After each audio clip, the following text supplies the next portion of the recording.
VP নূর এবার ভুল বুঝতে পারছেন, বিএনপিকে চিনছেন। জামাত চরমনাই বলয়ে আসার শেষ সুযোগ ভিপি নূরের, এরপরে আর কোনো সুযোগ পাবে না। দর্শক, ভিপি নূর সাংবাদিকদের সাথে কথা বলেছেন। পটুয়াখালীতে বিএনপি কর্তৃক চরমভাবে লাঞ্ছিত হয়ে, অপমানিত হয়ে, মার খেয়ে ভিপি নূরের শিক্ষা হয়েছে। নিজ এলাকায় শান্তিপূর্ণ কর্মসূচি পালন করছে নূর, কোন উস্কানিমূলক না, বিএনপির বিরুদ্ধে কিছু না, জাস্ট তার নিজ দলের নেতাকর্মীদের নিয়ে এক জায়গায় যাচ্ছে, আর এক জায়গায় যাচ্ছে, স্মরণ সভা করছে, এই সেটাও করতে দিচ্ছে না।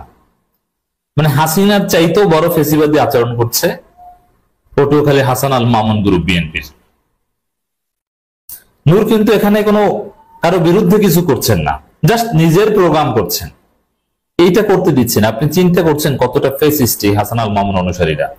এবং ছাত্রদল পটুয়াখালী জেলা এরা ঘোষণা দিচ্ছে যে নূরকে কোনো প্রোগ্রামই করতে দেওয়া হবে না, ওটা আমরা প্রতিহত করব। কোন মাত্রায় ফেসিস্ট আপনি চিন্তা করছেন? যদি বিএনপির বিরুদ্ধে নূর থাকতো তাহলে একটা কথা ছিল যে বিএনপি বিরোধী। আচ্ছা, নূর তো বিএনপি বিরোধী, নূর তো বিএনপিরই লোক, বিএনপিরই মিত্র, বিএনপিকে সার্ভিস দেন। বিএনপিকে সার্ভিস দিতে গিয়ে নূর এখন গালি খাচ্ছেন, মানুষ নূরকে বিকাশ নূর বলছে, এরশাদ বলছে, বিএনপিকে সার্ভিস দিতে যে সেই বিএনপি এভাবে অপমান করছে, লাঞ্ছিত করছে। তা বিভিন্ন খুব কষ্ট পেয়েছেন, মনে কষ্ট নিয়ে নানান কথা বলেছেন। এই কথাগুলো তার উপলব্ধি। তবে হ্যাঁ, এই যে নূরকে কিন্তু মানুষ জুনিয়র এরশাদ বলে, কারণ সকালে এক কথা, বিকালে আরেক কথা।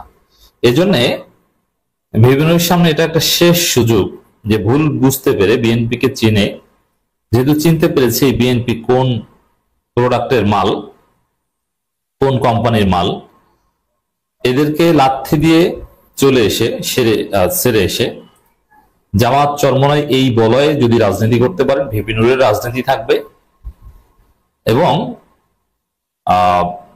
ভিপি নূর টিকে থাকতে পারবেন।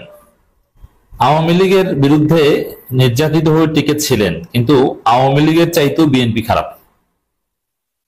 এটা অনেকে বলেন যে বাড়াবাড়ি, না, আওয়ামী লীগের চাইতেও বিএনপি খারাপ। আওয়ামী লীগ নির্যাতন করতে সিস্টেমে এবং মিনিমাম একটা এথিক্স মানত নির্যাতনের, আর বিএনপির কাছে এগুলো কিচ্ছু নেই। আর শেখ হাসিনা সবকিছুকে নিয়ন্ত্রণ করতে পারতো, আকাম করলো শেখ হাসিনা নিয়ন্ত্রণ করে এটা একটা স্ট্রাকচারের মধ্যে করতো। আর তারেক রহমানের কোন যোগ্যতা নাই নিয়ন্ত্রণ করার। তারেক রহমান কমান্ড বিএনপি তো অকার্যকর, কেউ গোনে না। তারেক রহমানকে কেউ দামই দেয় না বিএনপির। তারেক রহমান হুমকি নামকি শুনলে এগুলো হাসে। তো এই জন্যে আওয়ামী লীগের চাইতে বিএনপি খারাপ। ভিপি নূর এটা বুঝতে পারছেন। ডাকসুর সাবেক ভিপি ও গণ অধিকার পরিষদের সভাপতি নুরুল হক নূর বলছেন, বিএনপির দেওয়া আশীর্বাদের চিঠি এখন আমাদের জন্য অভিশাপে পরিণত হয়েছে। এই চিঠির কারণে স্থানীয় পর্যায়ে আমাদের নেতা কর্মীদের উপর একের পর এক হামলা গণনা করছে। খালি খালি হামলা। নূর কোনো অন্যায় করেনি, কোনো উস্কানি দেয়নি, কিচ্ছু না, চিঠির কারণে হামলা। তাহলে এটা থেকে বুঝুন নূর, গণ অধিকার পরিষদ, যে বিএনপির সাথে মিত্রতা করতে গেলেও এরকম হামলার শিকার হতে হয় বিএনপি কর্তৃকই। এরা কতটা খারাপ। চিঠি দিয়েছে সহযোগিতা করতে, উল্টো আপনাকে পিটায়। আপনি চিন্তা করেন যে কতটা ধান্দাবাজ দল, কতটা অসৎ দল। তারেক রহমানের নির্দেশে রুহুল কবির রিজভির চিঠি, এই চিঠিতে এই শব্দগুলো লেখা। তারেক রহমানের নির্দেশ হাসান আল মামুনরা মানে না, রুহুল কবির রিজভি মির্জা ফখরুলদের নির্দেশও মানে না। কি বোঝা গেল? এই বিএনপির সাথে কি একসাথে চলা সম্ভব? এরা কি মানুষ? তারেক রহমানের নির্দেশ মানে না, চিঠিতে এই শব্দ উল্লেখ ছিল। তা সেই দলের সাথে আপনি সার্ভিস দিয়ে ডিসেম্বরে নির্বাচনে জিকির করেন, এখন শিক্ষা হয়েছে না? দেখি এখন আবার কোন মাসে নির্বাচনের কথা বলেন। ভিপি নূর যতটা শিক্ষা পেয়েছেন এবার, আমি বিশ্বাস করি যে বিএনপির এই বলয় থেকে বের হয়ে আসবেন। কারণ বিএনপির সাথে কি জোট করেন? বিএনপির তো সাংগঠনিক কমান্ডই কার্যকর না। সেন্ট্রাল বিএনপি কিন্তু নূরকে বারবার বলেছে আমরা আছি তোমার পক্ষে, আমরা দেখছি, কিন্তু সেন্ট্রাল বিএনপি কে গোনেই না পটুয়াখালী বিএনপির বিভিন্ন গ্রুপ। এখন নূর চাচ্ছেন যে হাসানুল মামুনকে বহিষ্কার করাতে, এবং নূরের লোকজন ভুয়া বহিষ্কার নামা প্রচারও করেছে, কিন্তু বিএনপি বহিষ্কার করছে না বা করবে না মনে হয়। এর মানে বিএনপি ওগুলোকে আসলে এক প্রকার সমর্থনও দেয়, আবার উপরে উপরে নূরের সাথে প্রতারণাও করে। তো এগুলো নূরকে বুঝতে হবে। ওই চিঠির কারণে হামলা, কিন্তু রাশেদ কিন্তু ওদিকে চাপ, কারণ চিঠি পেয়েছে তার উপর কিন্তু হামলা করছে না। এখন রাশেদের কথায় তো আর দল চলবে না। পটুয়াখালী গলাচিপা উপজেলা রেস্ট হাউসের সামনে আয়োজিত এক সংবাদ সম্মেলনে তিনি এসব কথা বলেন। বিএনপির মিত্র হিসেবে তাদের পাশে দাঁড়ানো সত্ত্বেও গণ অধিকার পরিষদের নেতাকর্মীদের উপর হামলা দমনপীড়ন চালানো হচ্ছে বলে অভিযোগ করেন। বিএনপির মিত্র হিসেবে পাশে দাঁড়াচ্ছে না, বলেন যে বিএনপি আপনাকে কিনে নিয়েছে, বিএনপির কাছে আপনার আদর্শ নীতি নৈতিকতা বিসর্জন দিয়েছেন টাকার বিনিময়ে এবং সিটের বিনিময়ে, সিটের আশ্বাসের বিনিময়ে। এই যে নৈতিক অধপতন, এই অধপতনের জন্য একটা শিক্ষা। তবে হ্যাঁ, আমরা ইলিয়াসের মতো এতটা অমানবিক নয় যে নূরের প্রতি বিরোধিতার কারণে বিএনপি সন্ত্রাসীদের পক্ষ নেব, হাসান আল মামুনকে দুধের ধোয়া বানিয়ে দেব, ইলিয়াস যেটা করছেন না। আমরা নূরের সাথে এই অন্যায় আচরণের প্রতিবাদ জানাই, আমরা নূরের পক্ষে।